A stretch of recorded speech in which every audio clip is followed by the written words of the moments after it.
Bismillahirrahmanirrahim. Assalamualaikum warahmatullahi wabarakatuh.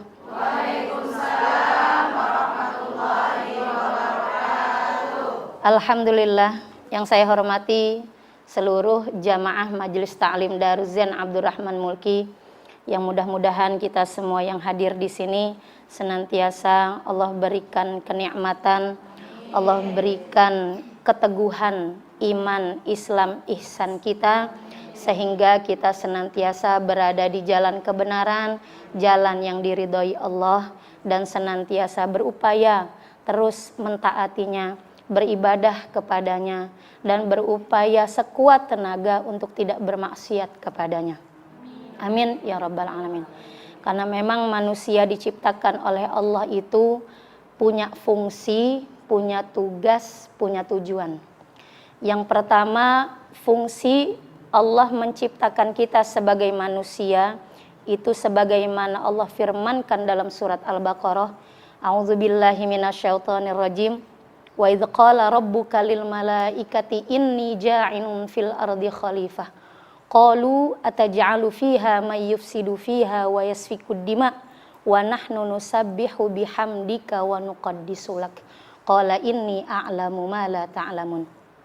Ketika Allah berfirman di hadapan para malaikatnya, aku akan menciptakan seorang khalifah di muka bumi ini. Siapa? Ini kita semua. Khalifah, pemimpin. Qalu ataj'alu fiha may yufsidu fiha wa yasfikud dima wa nahnu nusabbihu bihamdika wa nuqaddisu lak. Kalau kata para malaikat, ya Allah, ngapain sih nyiptain makhluk yang modelannya cuma ngerusak, cuma menumpahkan darah. Nggak cukup nih sama makhluk Allah, kita nih para malaikat, kami nusabbihu bihamdika wa nuqaddisu lak, sedangkan kami senantiasa memuji engkau, mensucikan engkau. Apa kalau kata Allah? Qala inni a'lamu ma la ta'lamun. Sesungguhnya aku maha mengetahui apa yang tidak kalian ketahui. Kenapa Allah menunjuk kita manusia sebagai khalifah, bukan malaikat? Padahal kita tahu malaikat posisinya lebih tinggi, terbuat dari cahaya. Kita ini makhluk zahiron, malaikat makhluk batinan.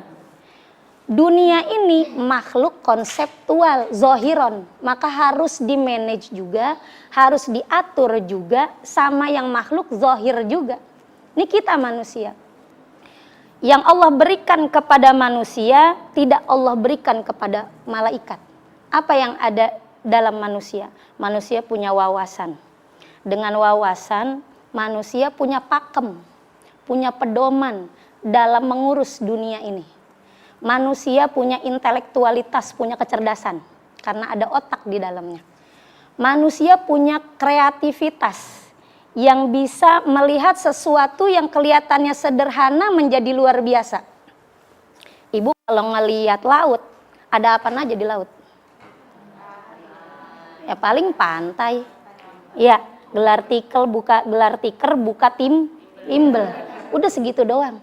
Tapi buat orang yang punya wawasan, dia punya intelektualitas, dia punya kreativitas, dia ngelihat laut bukan cuma isinya pantai, dia ngelihat laut isinya bukan cuma laut, bukan cuma air.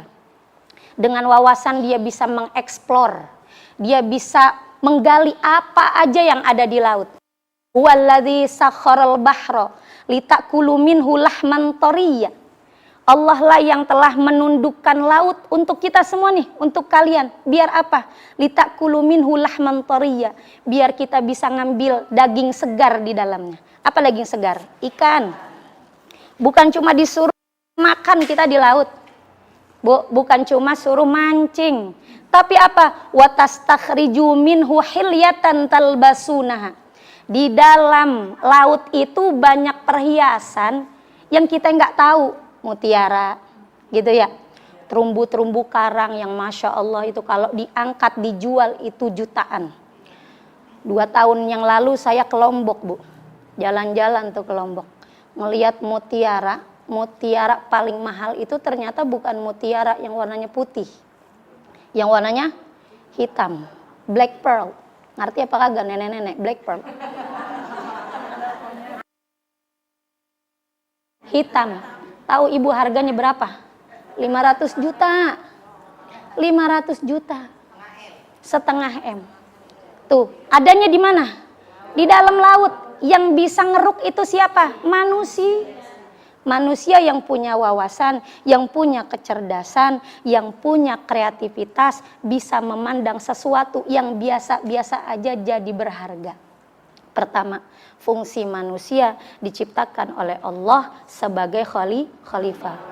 Huwa ansha'akum minal ard. Allah yang menciptakan kita dari bumi, wasta'marakum fiha.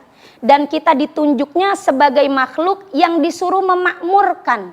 Kalau memakmurkan berarti kudu dijaga. Nggak boleh tuh dieksploitasi emas, dikeduk sebanyak-banyaknya. Kagak disisain.